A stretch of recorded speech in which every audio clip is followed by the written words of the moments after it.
Isekai is trash. If you're nodding along to that, you're probably one of many fans who isn't particularly fond of the genre. Isekai is pretty much treated like the Adam Sandler movies of the anime world, and it's become a bit of a punching bag in the anime community as the most obviously flawed genre. And I do agree.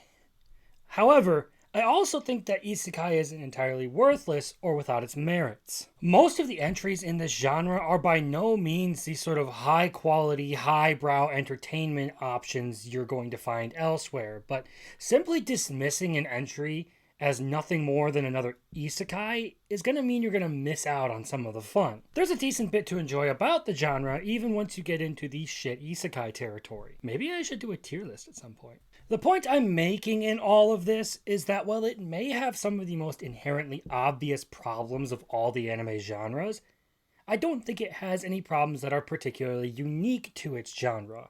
Knockoff and clone series, the uncreative way tropes are used, and the dog water storytelling. These are all problems that are more generic than you'd think.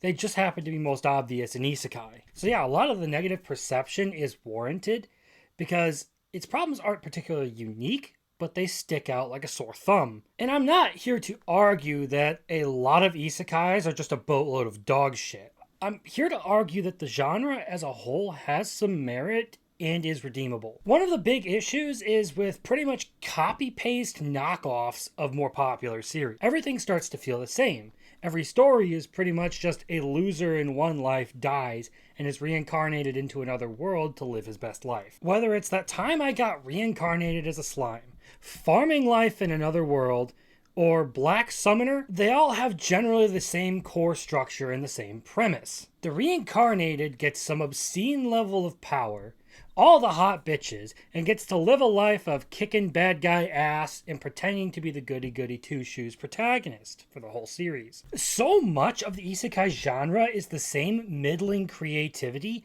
that I can genuinely understand why people will dismiss large chunks of it. Once you've seen the formula once, you've seen it 1,000 times. But if you really want to be that reductive about it, the same can be said of every other genre in anime. If I said this anime is about a dumb teen who gets his hands on an incredible secret power, and then him, his edgy best friend, and a random token female character go on to fight a villain who's been manipulating things from the shadows for decades, would you be able to tell me whether that's Black Clover, Bleach, Naruto, or My Hero Academia? They all have the same theme about friendship, truth, justice, and hard work paying off. Every protagonist has one or two absentee parents, and every villain is the same ageless mastermind pulling strings to get his plans to come to fruition archetype. Seriously, Aizen, Madara, Lucius, All For One, they're all the exact same villain, just with a different skin and slightly different powers.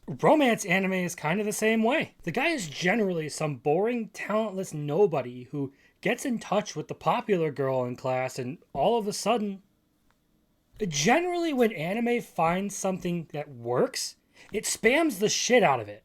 Because it's successful. There's no point in reinventing the wheel, right? You have a formula that works, you're going to use it. So whether it's isekai, romance, or shonen, there is some homogeneity to every genre. This just happens to be the nature of the medium. People will continue to emulate far more successful people than themselves because they want to be successful too. Where it becomes a particularly sore spot for isekai is that the entire genre hinges around a single trope. The reincarnation or summoned to another world trope. And that right there is going to lock in a lot of similarity between a lot of the series in the genre. And no, I hear you typing in the comments, well, actually, that's not true, or you're oversimplifying things. Yes, I have oversimplified things. I boiled it down to the very bare essentials of what every genre is. And you can look at these trends running through them, and they're largely similar. Well, there are entries in these genres that break the mold, so where's your point now? Okay, well, there are also isekais that break the mold, and they generally tend to rise to the top. The ones that are more creative tend to be the best in their genre, regardless of whether they're shonen, romance, or isekai. So, yeah, I oversimplified a lot of things in that example, but I was proving a point. It's the minutia that defines all these series. And again, that's where isekai falls short. is because it's largely based on a single trope.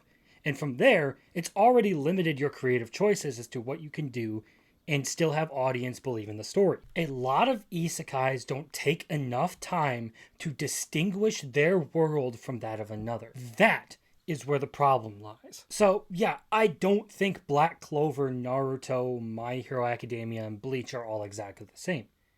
There's a lot of finer details in there that really set them apart, particularly with powers. But there are trends in the creative structure of these series. Trends that we have come to call tropes. Tropes that prove incredibly popular are then recycled and reused in other series by other creators, hoping to achieve the same level of success. And saying that a trope is pervasive in a certain genre does not mean that every entry in that genre is going to have that trope or do it the exact same way. And this is where creativity starts to really define the series, in how these tropes are deployed and whether or not they're used at all, which is just a convenient segue into the next topic of this video: isekai tropes versus other genre tropes. When you think isekai, if you have any experience with anime that is, you generally think of harems, Gary Stu protagonists who were losers in their first life, magic, and something something Demon King, which, to be fair, isn't wrong because isekai is largely synonymous with these things.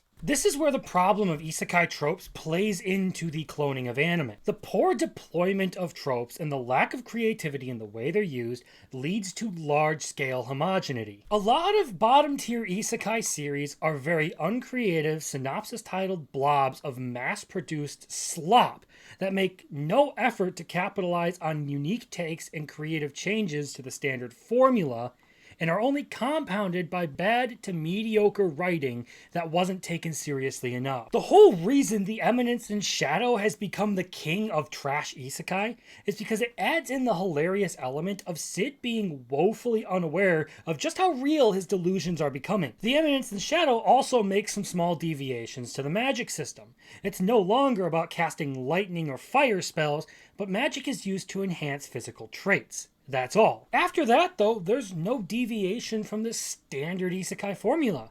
Sid is still all-powerful. He has a harem of hot elf ladies following him around, and there's definitely a demon lord. But it all gets mixed in a way that makes it at least entertaining to watch. The Eminence in Shadow is also based because it's about a guy who works his ass off for power and then beats the shit out of a bunch of girl bosses for the whole series. Yay for sexism! If we're going to talk a lack of creativity in using tropes, I think it's fair to talk about the harem trope that pervades just about all of isekai. I mean, you have a genre which, at its core, is almost particularly designed to appeal to losers with no social standing and no experience with women whatsoever. This trope is often just used to put in gratuitous amounts of fan service because booba power. And then you mix in the feel-good element of having a bunch of pretty ladies doting on the main character the whole time. Yes, it's a trope that actually can be done well.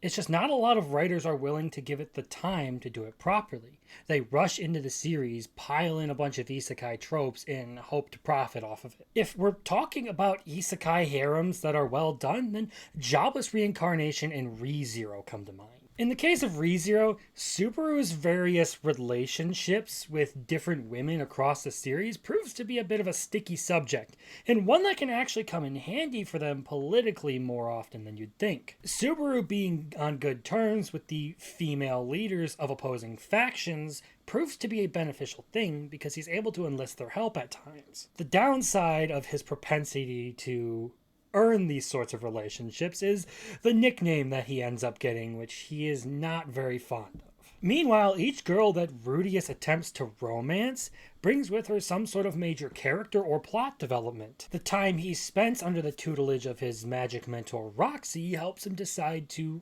live a new life away from his old fears. His friendship with Sophie helps him to learn to focus on something more than himself, and somewhat overcome the trauma of being bullied in his past life when he helps her get away from her bullies. And his time as Eris's tutor helps him grow up and become more mature, and start acting more like an adult, which he never did in his past life. And if you really want to consider it, we can point at Konosuba with the anti-harem that Kazuma has. The point is that the trope doesn't have to be bland, boring, and uncreative. You're free to make changes or use it in some creative way that makes it seem new and refreshing, leaving all of this in the hands of the writer and how creatively and how skillfully they can use these preset ideas. Again, romance anime has its own tropes too. I mean, look at beach episodes, summer fireworks, and someone gets wet and suddenly comes down with a cold, and now the other character has to go and take care of them. A child gets lost or hurt. The quiet guy is actually really nice, even though he has no particularly special skills. The girl is actually incredible and perfect at everything, but has a secret flaw that the main character discovers, and they bond over that. Again, there are a lot of just meh romance anime out there, but the ones that get a lot of attention are the really good ones.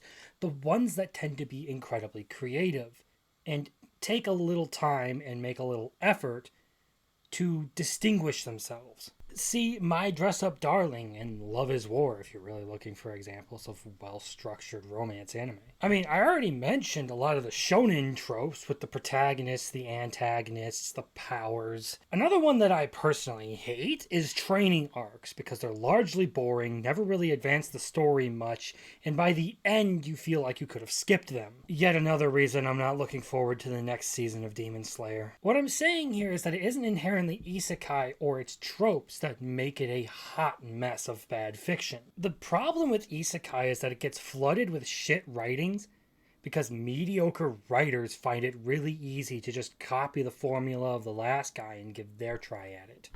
Seriously, if I had a nickel for every shitty game world isekai manga I've stumbled onto, I'd have enough money to pay off my student loans. Wait, isn't this supposed to be a video talking about why isekai is actually good? No, not necessarily. I do seem to be attacking it a lot, and the point of this video isn't to say that the genre isn't largely occupied by shit. The genre absolutely is predominantly occupied by bad entries into anime and manga. At the same time, though, there are some absolutely banger anime entries in this genre. So the blame lies on the people who keep producing bad series and the isekai fans in general for continuing to eat that stuff up because we have no taste. And there's something to be said about the way power systems in isekai are very limited as compared to what shonens can do.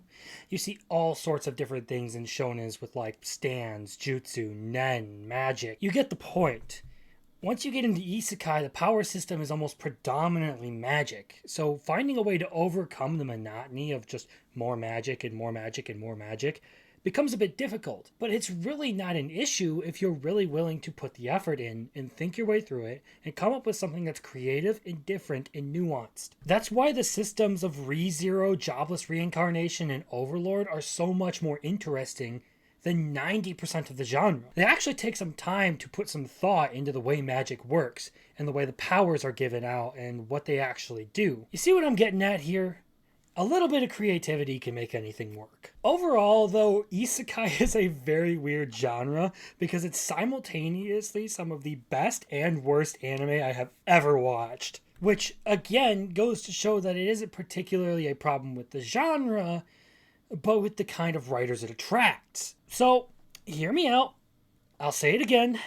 The most overwhelming issue of isekai is the sheer volume of bad to mediocre writers trying to pile in on something that's easy to profit off of. Effectively, it's kind of become like superhero movies or Adam Sandler movies. You have a lot of people basically just posting the same thing with minor, tiny little unimportant variations, and people who are easily entertained eat that shit up. I don't exactly know when the isekai trend caught on, but it feels like all of these issues have been coming to a head lately with the sheer volume of bad entries we've been getting. Of course, that's not scientific, that's just my experience, so please take that with a generous helping of salt. That, of course, though, doesn't negate my point about the piling on being a thing. When a trend hits, everyone rushes to get in on that trend in order to profit off of it. That's That's logical. I mean, everything's going to kind of see its own knockoff. Like, look at Jujutsu Kaisen and Chainsaw Man, for crying out loud. I'm kidding, okay? Japan has proven to be really good at finding things that work and then spamming the shit out of them like a Dragon Ball Z Fighters noob. Yeah, that does feel kind of unfair because the entirety of the human race does that. I mean, just look at the superhero movie trend. Every Marvel movie basically had the exact same structure, and then DC tried to repeat it and it just wasn't as good. But as you know, if you have a bunch of people doing the exact same thing, not all of it is going to turn out equal because not everyone is created equal in every aspect. Some are bound to be worse and some are bound to be better.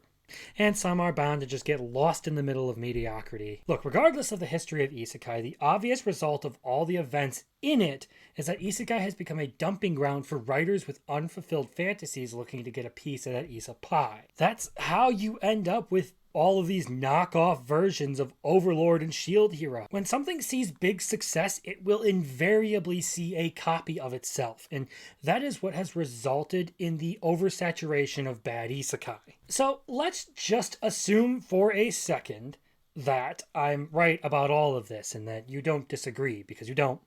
You better not. The question now is, why should you even bother watching? Well, there is something to be said about enjoying it for what it is. I mean, a decent slice of life show is always going to be a good cool down, whether it's a romance slice of life or an isekai slice of life, like farming life in another world. What I'm saying is a lot of the same reasons you would watch just about any other anime genre apply to this one. There are legitimately some great things worth watching buried in there. And to be fair, the upper tiers of isekai are actually worth your time. The S tier and the A tier isekais are actually really well done. And that brings you your jobless reincarnation, your Overlord, your ReZero, Konosuba, That Time I Got Reincarnated as a Slime, and Shield Hero, Season 1.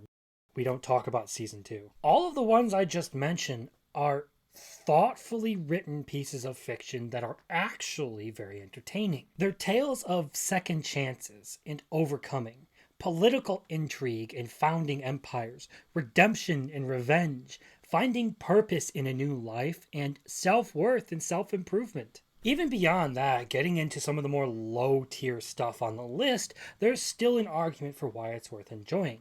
Some of it's rather wholesome, innocent fun.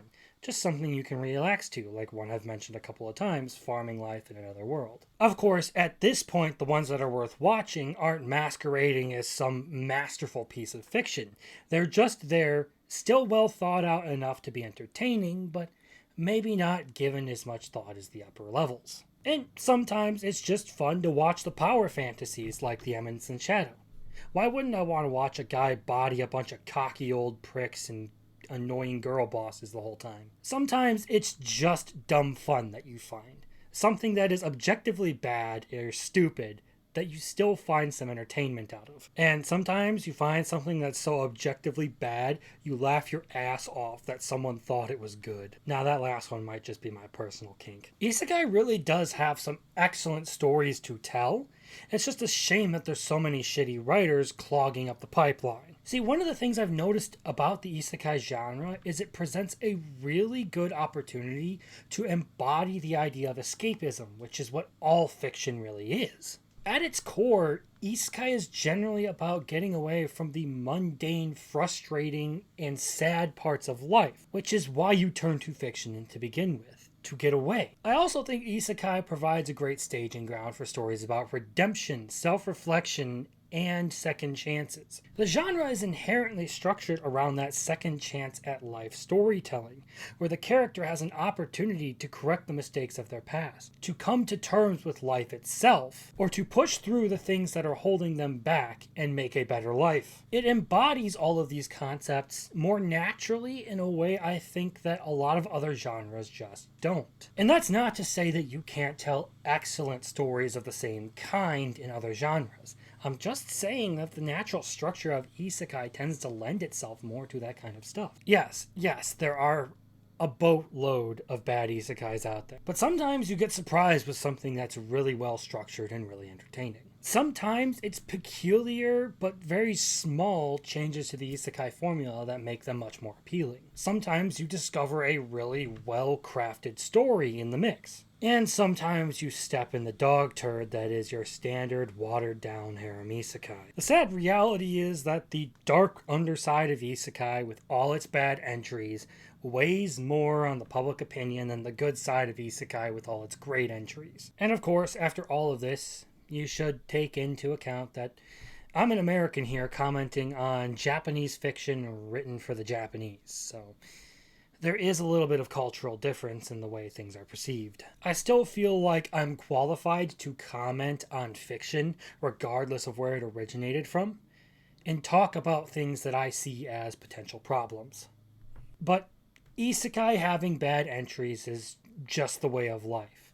Even romance has its rent-a-girlfriend, and shonen has its Tokyo Revengers. Yeah, I said it.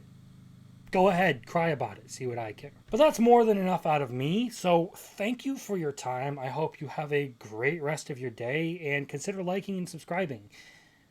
Later.